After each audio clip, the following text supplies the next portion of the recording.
एकादशीसाठी पंढरपूरसाठी 254 जादा बसेस आषाढी एकादशी निमित्त पंढरपूर येथे 20 ते 30 जुलै दरम्यान होणाऱ्या आषाढी यात्रेसाठी परिवहन महामंडळाने तयारी केली आहे। भाविकांचा प्रवास सुलभ व्हावा यासाठी जिल्ह्यातील आगारातून एकूण 254 बसेस सोडण्याचे नियोजन करण्यात आले आहे। जिल्ह्यातील अमरावती, बडनेरा, परतवाडा, वरुड, चांदूर रेल्वे, दर्यापूर, मोर्शी आणि चांदूर बाजार या आगारातील बस स्थानकांवरून प्रवाशांच्या उपलब्धतेनुसार पंढरपूरसाठी जादा बसेस सोडल्या जातील। एखाद्या गावातून 40 किंवा त्यापेक्षा जास्त प्रवासी उपलब्ध झाल्यास थेट त्या खेड्यातून पंढरपूरसाठी विशेष बस सोडण्यात येईल।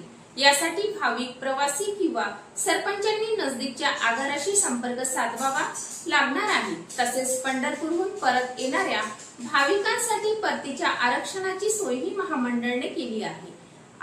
भाविकांना परतीचा प्रवास अधिक सुलभ व्हावा आणि संपर्क करणे सोपे जावे म्हणून यावर्षी एका विशेष उपक्रमाअंतर्गत प्रवाशांना घेऊन जाणाऱ्या बसेस चालक आणि वाहकांची नावे व मोबाईल नंबर बसमध्ये ठळकपणे प्रदर्शित केले जातील।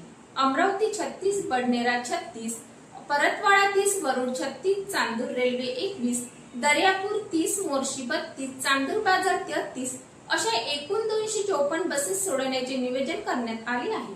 भाविकांच्या सोयीसाठी प्रमुख मार्ग आणि त्यांचे प्रवास भाडे निश्चित करण्यात आले आहे।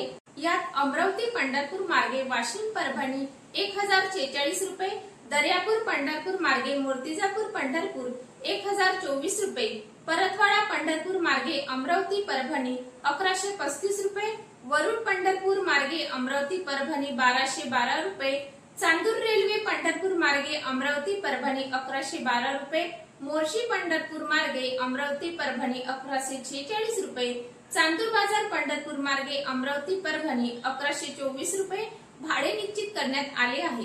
जिल्ह्यातील भक्त आणि वारकऱ्यांनी नजदीकच्या आगारात चौकशी करून बसेस आरक्षित करण्यात आली आणि सुरक्षित शासकीय बस सेवा लाभ घ्यावा असे आवाहन विभाग नियंत्रक सचिन डपळे यांनी केले आहे।